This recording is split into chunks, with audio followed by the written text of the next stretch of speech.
Hey guys, welcome to this awesome video. In this video, we will be reacting to people who woke up at their own funeral. So this is going to be a little bit of a creepier one. I should have done the video around Halloween. But, oh well. Hey, 2 months late. Hey, it's better late than never, right? So let's get into this video. Funerals are understandably morose affairs. But what would you do if the woman whose funeral you were attending suddenly showed up to her own ceremony? Well, I'd run for the hills. But this isn't hypothetical. Back in 2015, it really happened. And it's far from the only time something terrifying and seemingly impossible like this has happened either. So rev up your hearses as we go through some unbelievable times people appeared at their own funeral. And that's in person and not just that. A vengeful ghost. Back in February 2015, a Burundian woman named Noella Rukundo took her last breath. The loving wife and mother of 8 had moved to Australia years before, but was visiting Burundi to attend her stepmother's funeral when she suffered a tragic accident. Her friends and family back home in Australia had accepted they'd never see her again. Her own funeral arrangements were made, and a few days later the ceremony went ahead. Around 7:30 p.m. that evening, Noella's husband, Belenga, finished saying goodbye to the last of the well-wishers and turned to head inside. Then, he got the fright of his life. It was Noella. Clear as day. The blood drained from Belenga's face, but Noella merely smiled and said, "Surprise!" So, what the heck happened? Had Noella really come back from the dead? Well, to find out, we'll need to head back in time a few days. The evening after her stepmother's funeral on February 17th, an exhausted and emotional Noella stepped outside for some fresh air. As soon as she did, however, she saw a man coming toward her with a gun. Terrified, Noella held her hands in the air and was ushered into a car, where she sat down between 2 other men. They covered her eyes with a scarf, started the car, and took off into the night. Sometime later, she felt herself being moved and hands bound. Then the scarf was pulled off. And Noella saw she was in a warehouse, tied to a chair. The men who'd taken her stood in front of her and told her they'd been hired by somebody to put her to sleep forever. Noella was too scared and confused to think straight.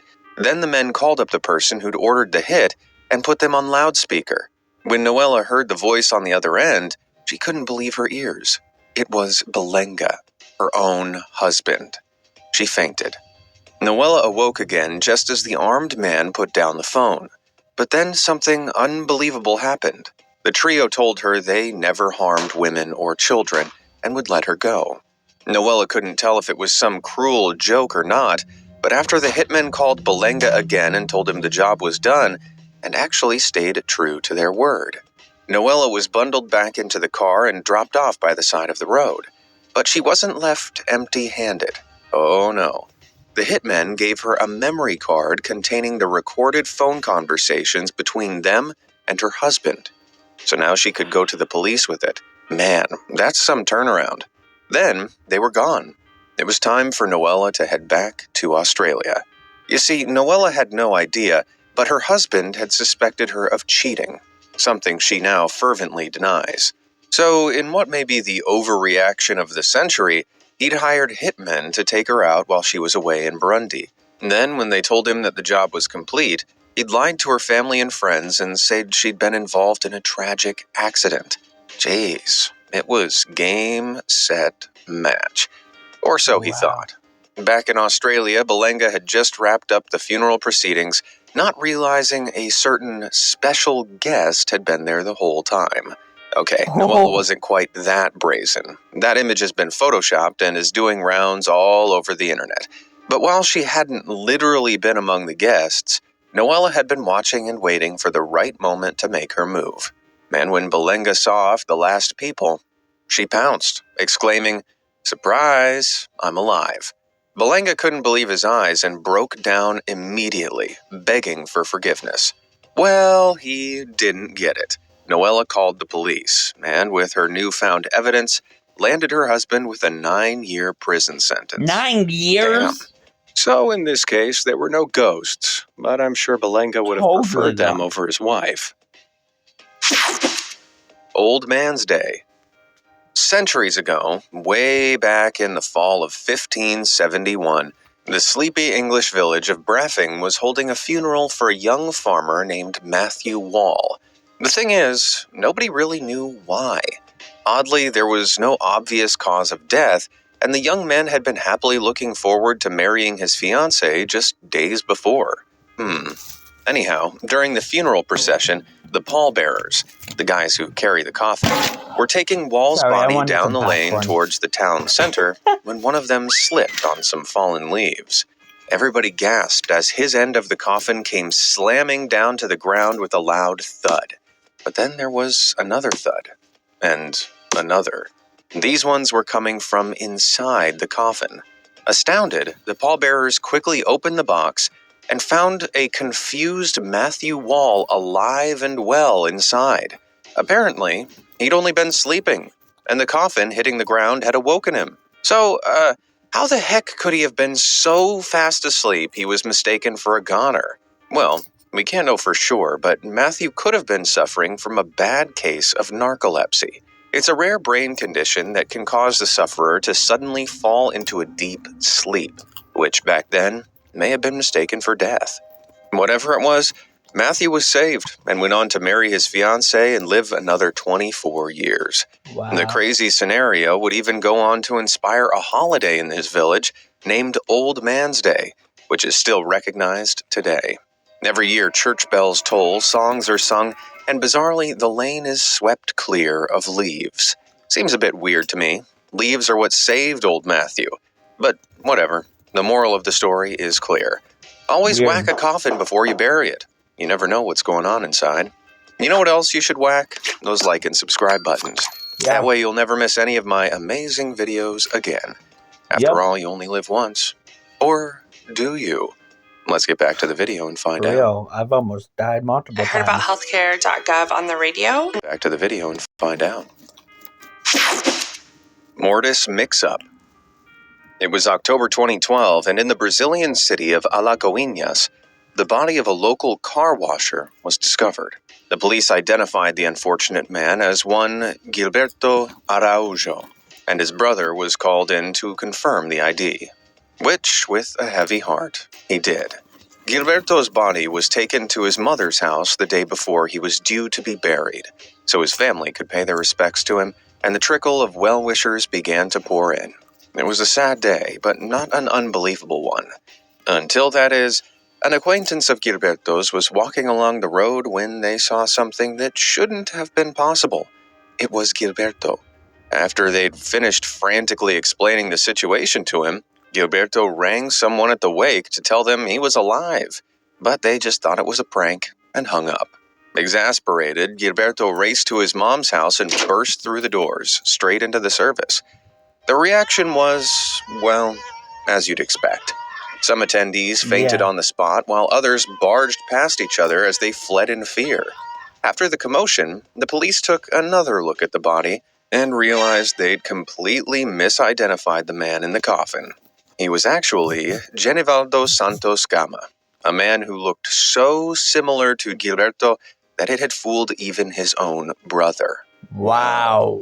And for the cherry on top, Genivaldo had also worked as a car washer. What are the chances? So, for Gilberto's family, it was a happy ending. I can't help but feel terrible for poor Genivaldo's, though. Funeral FaceTime. Hear me out. Creepy or cool? You're at a funeral, and then out of nowhere, a life-size hologram of whoever you're mourning pops up in front of you. Then it starts talking to you, and you realize it can actually hold a conversation. I'd probably wet my pants and scream ghost, but guess what? This actually happened. Back in June 2022, 87-year-old Marina Smith peacefully passed away. When friends and family members got to the funeral, however, they were shocked to find out they could communicate with her again, or at least a cyber version of her. You see, her son's company Storyfile created an AI tool they call Conversa. Prior to her passing, Marina had recorded hours of footage of herself answering questions, shot from many different angles.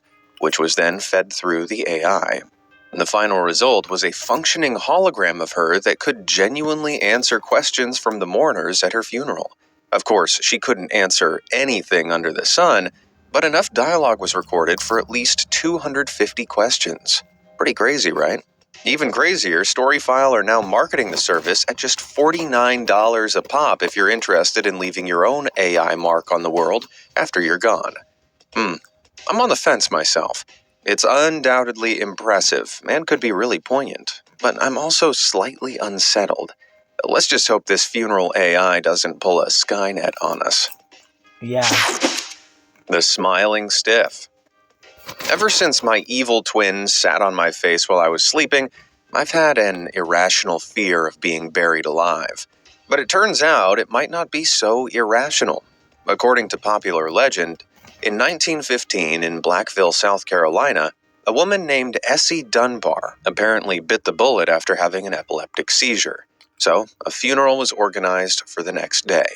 There was a problem, though. Essie's sister lived in another town and was informed late about Essie's passing, so wasn't sure if she'd make it on time. Regardless, the service went ahead on schedule. Because 3 different preachers read at the funeral, though, it took an unusually long time. This lengthened service would wind up being a colossal stroke of luck. After the last preacher finished, the coffin was lowered into the ground and attendees said their final farewells. Essie's sister, however, was nowhere to be seen.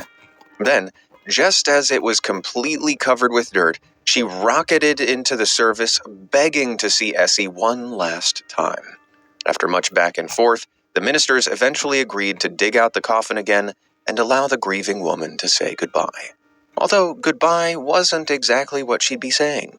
The coffin opened to reveal Essie alive, well, and even smiling at her sister. Onlookers panicked, and the ministers fell into the now open grave in utter shock. What on earth had happened? Well, apparently, just the day before, Essie hadn't had a pulse. She hadn't been breathing. Well, sources are scarce, and it was a long time ago, but the most likely explanation is that the doctor who diagnosed her made a mistake. Whatever it was, Essie owed her life to her sister, and it was a long one. She carried on for another 47 years. Incredible. That's it. I'm going to have a TV installed in my coffin just in case. Wonder if I could fit my PlayStation in there too. Funeral party. Gap in your schedule? Why not host your own funeral? I mean, that's exactly what 66-year-old Zhang Deyang of China did back in 2016. What? Huh? Well, hear me out. In Chinese culture, the dead are believed to have needs just like the living. As such, families are not only expected to arrange for the funerals, but also burn incense to feed the dead, and even burn real money for their loved ones to spend in the afterlife.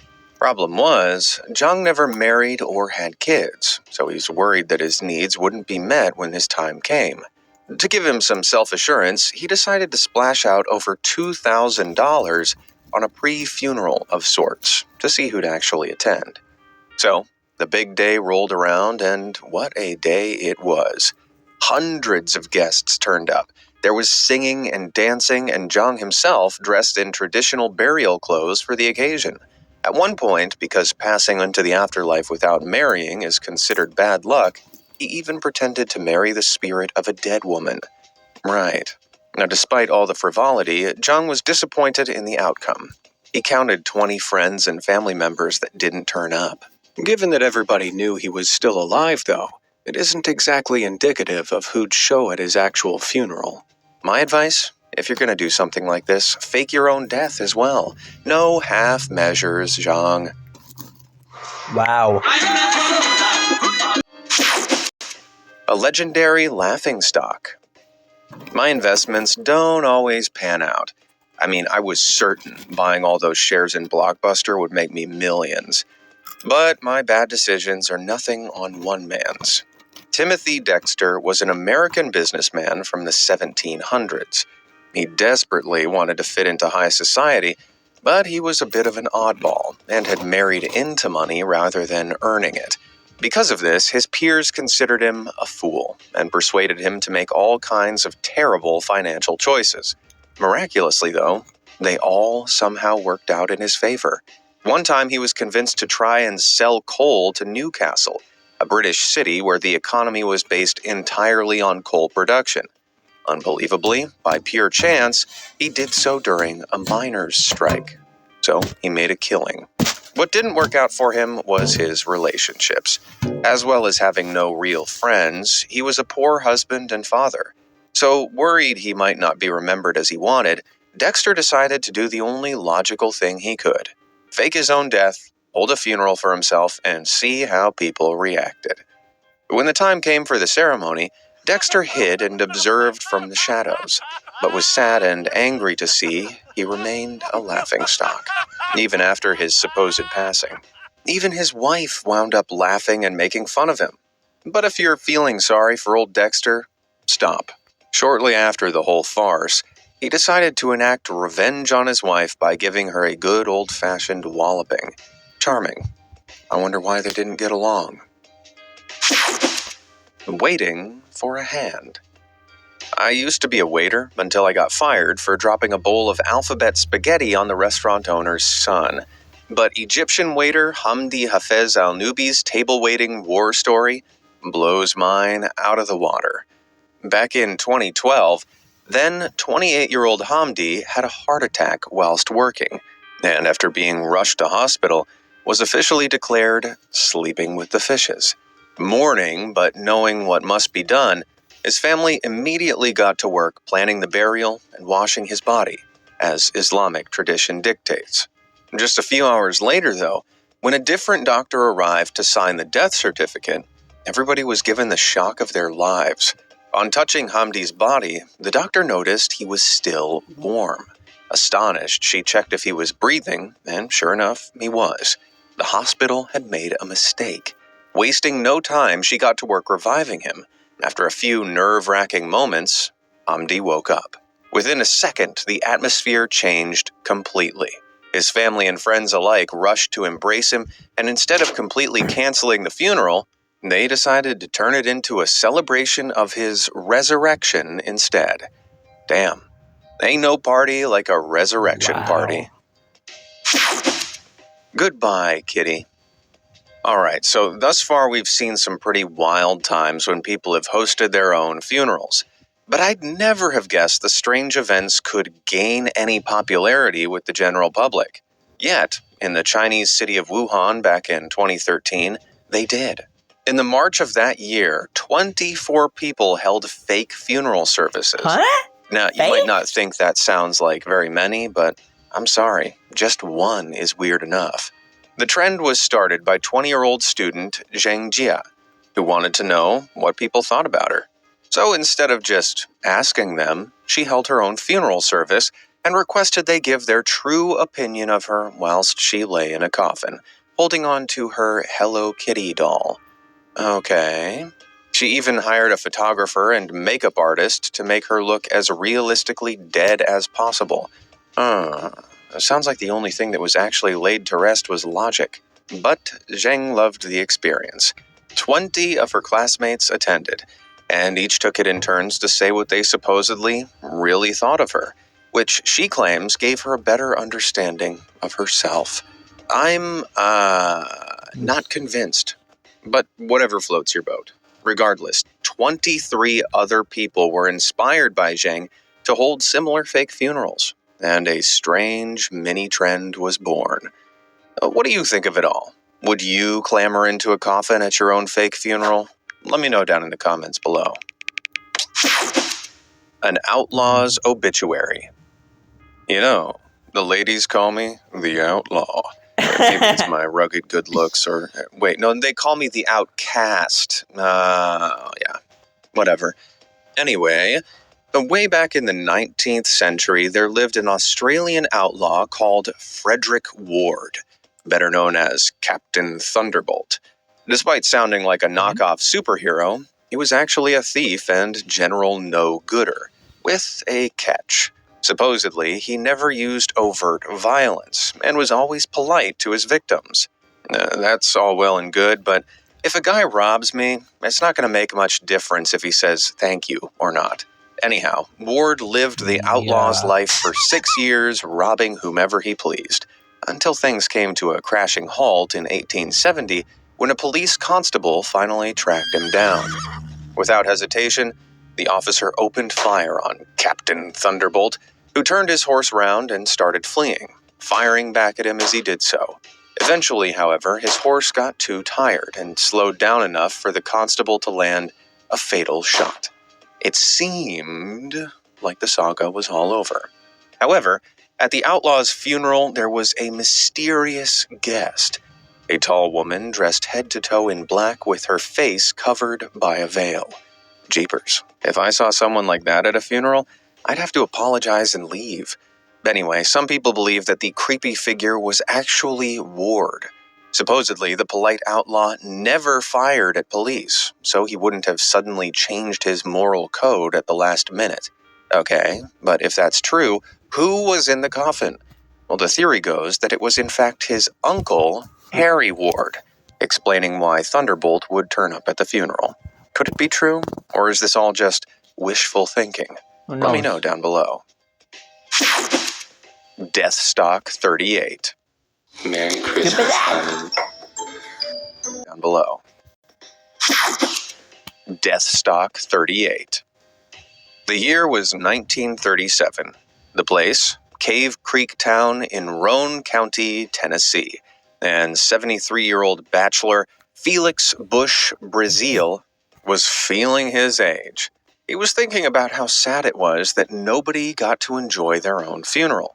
So Felix made a decision. He was going to host his while he was still alive.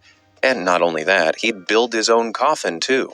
Little did he know, this decision would spiral into something beyond his wildest dreams. Well, within a few months, old Felix had finished crafting the coffin and planning the service. Plus, his friend at the local newspaper thought it made a good story, so put out the word about the unusual event. But neither of them could have predicted the chaos that was coming their way. In the build-up to the day itself, hype rose and rose, until when it finally came, it had reached fever pitch. In anticipation of all the guests, vendors had set up food and drink stands all around town, and they ended up raking it in. Seriously. All in all, an extraordinary 12,000 people turned up. The usually peaceful Roane County was completely transformed into what equated to one colossal festival. Felix himself was fitted with a dapper set of clothes and arrived in a hearse. When he got out and stood before the crowd, he was greeted like a rock star. Wow. Throngs of people surrounded him, begging for his autograph, to the point he needed state troopers to help him safely through the crowds and into the funeral tent. Once inside, the preacher read his eulogy, and Felix spent the following few hours shaking hands and signing autographs for hundreds of people. Jeez. After it was all over, he said it was the nicest funeral he'd ever attended. I bet. And when he eventually did pass 5 years later, there was no second service on his request. To be fair, after his first, would you want to try and hold a second? Syrian Survivor. Unless you've been living under a rock, you'll have heard about the Syrian Civil War. It's complicated, but essentially there are a load of different factions fighting one another and, sadly, tearing the country apart from within. In 2015, the country's government launched a missile strike on a Damascus market district, blowing the whole place to smithereens. One Mohammed Rayhan had been in the area at the time, and his family assumed the worst. So they organized a 3-day-long funeral wake for him. Little did Mohammed's family know, but he was still alive. It turns out he'd avoided the worst of the blasts, but he'd been left buried under heaps of heavy rubble. While his family mourned him, Mohammed lay trapped without food or water day after day.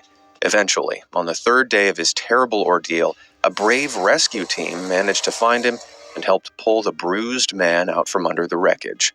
Miraculously, he was okay. I can't imagine the relief he must have felt. And soon, he wouldn't be the only one to feel relieved. After some much-needed food and water, Mohammed headed home and walked straight into his own funeral. Once everyone had gotten over the shock, their sadness switched straight to joy.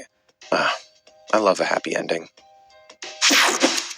A couple's committal. I've always been opposed to joint birthday parties. I can't bear the thought of sharing my special day with anybody else. It's mine. So I couldn't imagine opting to share my funeral with somebody else.